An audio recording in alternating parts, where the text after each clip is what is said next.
Hi everyone, and welcome back to my setting. I've been busy with the set setting, a lot of repairs, and I do mean a lot of repairs happened, but I have managed to squeeze in a book or two. And one of those was The Postman by David Brin, which is considered to be a classic of post-apocalyptic fiction. And what's the first that comes to mind when you see or hear the title The Postman? Probably the ill-fated 90s Kevin Costner movie, which he directed, wrote, and starred in, I believe. And it was not good. Well, it had its moments. I mean, Will Patton was pretty good in it, but that's about it.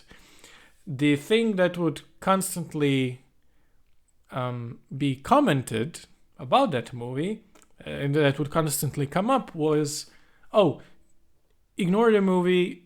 The movie is actually an adaptation of the book in name only. It's nothing like the book. You should read the book. You're probably gonna like it. And so I did. I picked it up, and let's chat about it. One of the reasons why I actually put it on my TBR because I heard that it's different from the other, quote, classic post-apocalyptic stories. It's not The Stand or even Swan Song or something modern like The 12. Even though this is a book that was written in the 80s, it has a very different tone. It's a very optimistic one, relatively speaking, within the subgenre. And even the foreword by the author is claiming this.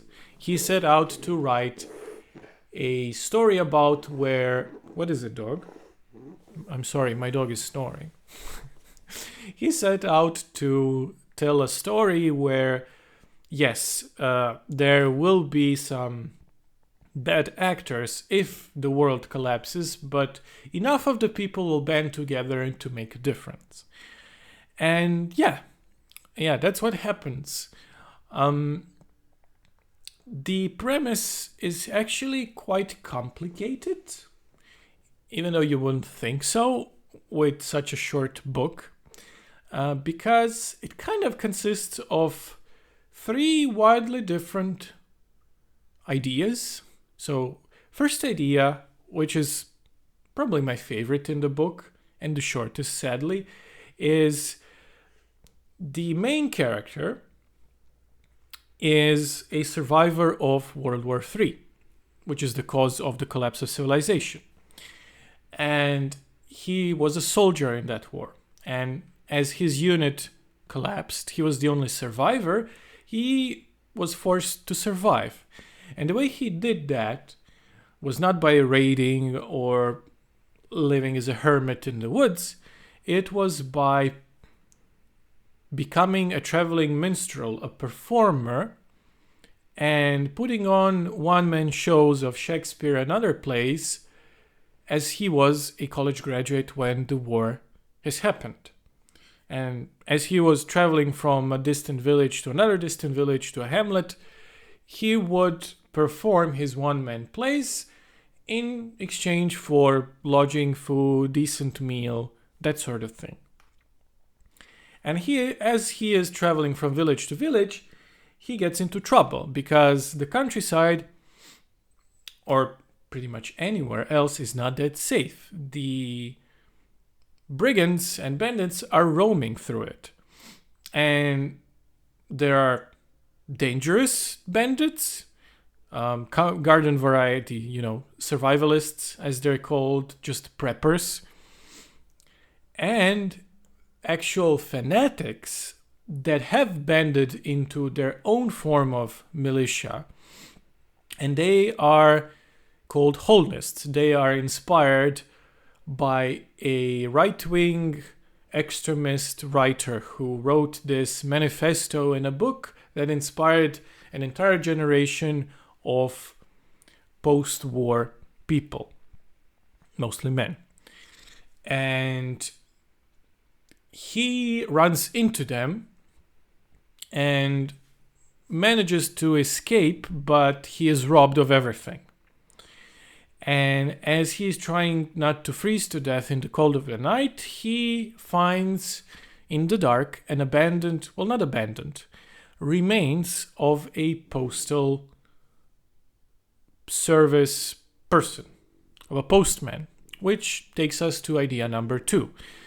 He finds a very well preserved uniform of a US postal officer and a stack of letters. So he concocts a con in which he decides to try to pose as a postman and make up an entire story that the postal service have been restored and United States are restoring, and within that con he would sell a story of being a US official, and that way be able to enter the world of cities and communities, which he does because the stack of old letters that he has a bunch of last names that he tries out, and a few of them match with the people within those walls, and so that's how this whole con starts. And then that con kind of gets out of control because as he's traveling, he's actually establishing postal offices within or in the middle of those communities. So he actually does make a difference for the better. He's still living a lie. There is no restored US as he is claiming, but he actually reestablishes connection routes, communication routes between several far-off villages and communities. And as I said, that's the second idea. And that would be enough for any novel. But then it goes off the rails. And he starts a war against those Holnists, against those fanatical fighter brigands. And yeah, I'm going to talk about that a bit later. So I don't want to retell the entire story of the book. So I would like to express my opinions of the positives of the book. So, as I said in the intro, it's an optimistic tale, which I appreciated. It's a bit maudlin, a bit sugary, but not too much. It's a different take on the collapse of society. And actually, the best parts about this quote-unquote quiet apocalypse are the sociological observations about life in small, faraway communities and hamlets that manage to survive. One of the interesting things are the familial bonds that happen and familial dynamics that change. For example, since the society have collapsed, there's no modern medicine anymore. And a generation after the war was not vaccinated against diseases such as mumps. And apparently, if you are a male and mumps hit you when you are a hormonal teenager, it can make you infertile, sterile. So the main character is offered to become a surrogate father to a loving couple because they are unable to conceive because of mumps. And there are several other instances of such observations which I genuinely found delightful.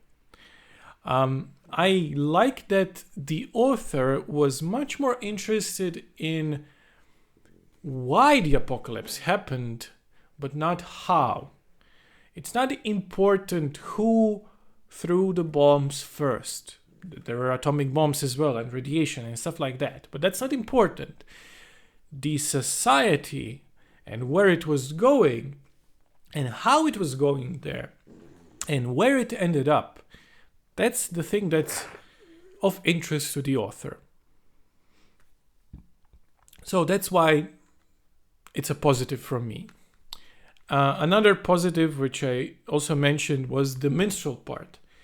Actually, I would read an entire novel of a survivor who travels through the country as a minstrel, doing one-man plays for food and shelter. And I think it would work as an entire novel even without the Postman angle. And actually, using a mundane thing such as postal service and building up on it, and actually showing the reader how important it is to actually rebuild a part of society through means of something as mundane as mail is, because before the collapse, 50 miles is nothing. I can pick up the phone right now and call someone in Australia or in Japan. I have a friend in Japan that I talk to on a regular basis, and on a snap of a finger, I can call him. And after the collapse has happened, 50 miles without cars, without any technology, because I forgot to mention, there is no modern technology.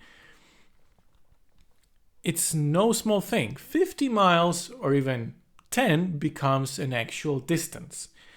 And if you have a relative, a family member that's on another hill, several days away, you might lose contact entirely with them. So connecting them via mail, even though it's slow, is actually a huge thing, a step into the developed world. It's not trivial. And the last positive I would like to give and compliment this book was the staunch critique of survivalism. The doomsday prepper type of people. And this is a type of a person who hoards resources and has grand fantasies about what would they do if they were the lone rulers or lone survivors of the wasteland. And we're all kind of guilty of that, especially we fans of post-apocalyptic novels. It's interesting to read about collapse of society and imagine yourself, what would happen if I survived? What measures would I take? What stores would I raid? And things of that nature. But the author takes this a step further, because there are actual people who have almost a fetish about being the main protagonist of their own story, the capital S survivalist. So he critiques that quite well, and especially critiques the other side of that coin. Not the lone wolf type who survives in a bunker, but the pseudo, or not so pseudo, fascist, hyper-macho, might makes right type of people who would band together and claim superiority and oppress the rest of people and treat them as common rubble and teach them how to live, quote unquote. The element of a right-wing conspiracy writer, Nathan Holm, who inspired an entire movement of such people and is not actually in the book, but his writings and his impact are so far-reaching, it's actually quite brilliant, because I think a lesser writer would have made him the main villain, and he's not. Which takes us to the bad. The last third of the novel is bonkers. It turns, or does take a turn for the bizarre. It's actually impressive how insane it becomes at the end. Somehow, I need a moment. Okay, somehow he brought in this really weird feminism angle, and I don't mean feminism in a positive way.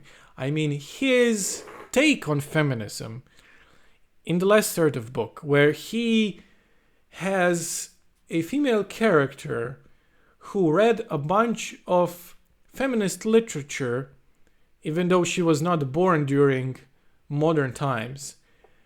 And this character inspires other women of her generation to do over-the-top stuff, and the way it's presented is just really stupid and not feminist at all.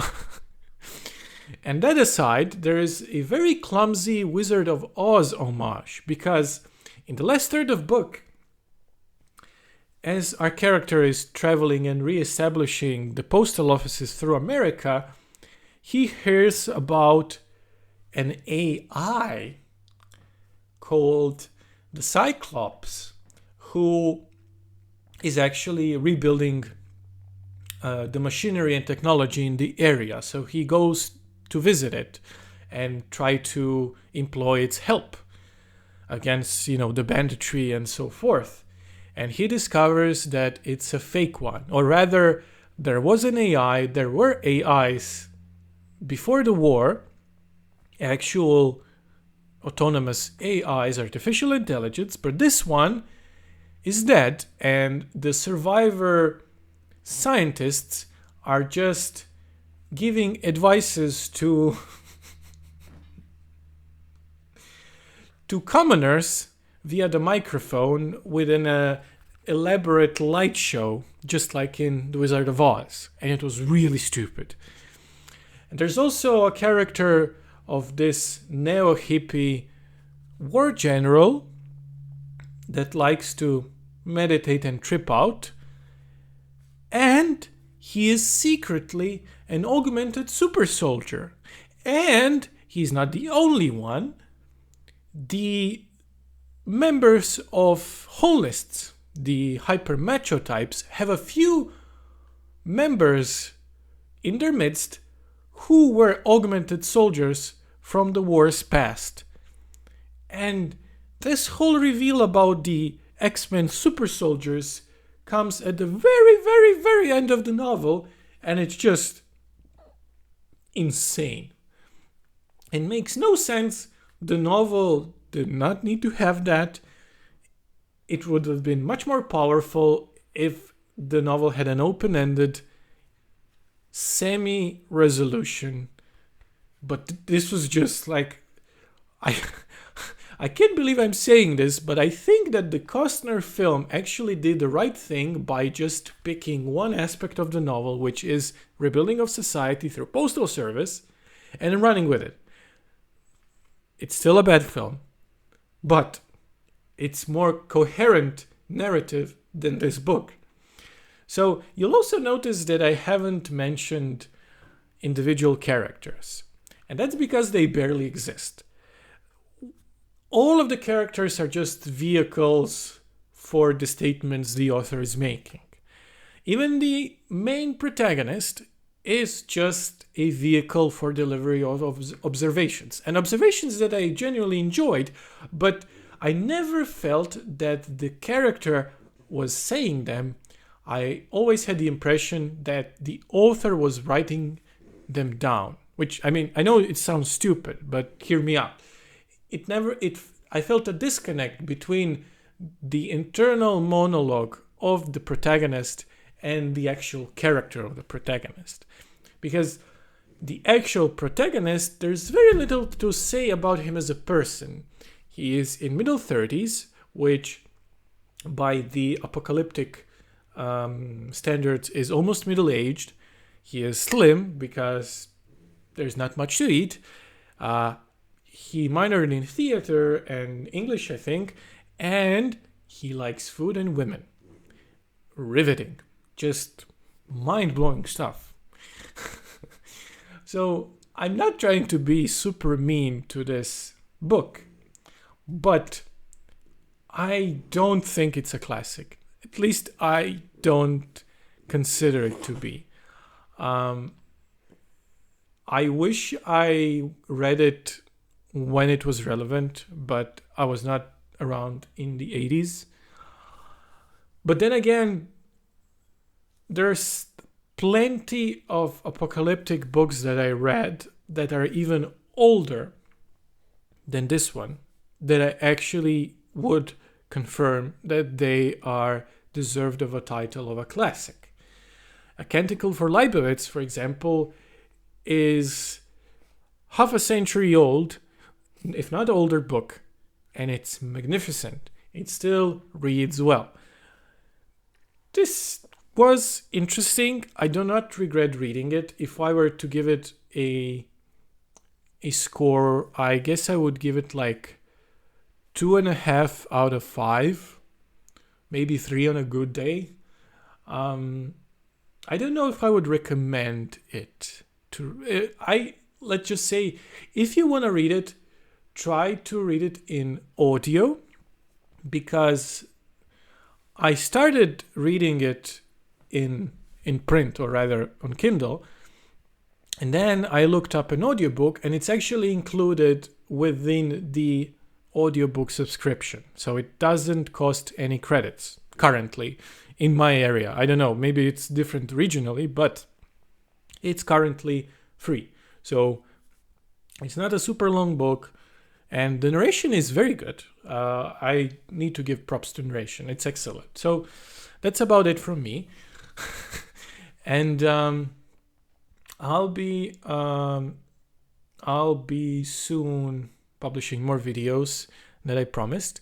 I have prepared a video about the comic books that are not superhero comic books that's coming out next. I have a lot of music prepared, and I actually want to do a bunch of horror stuff in October. I know, very topical, but what can I say? So thank you for listening to my rant, and see you next time.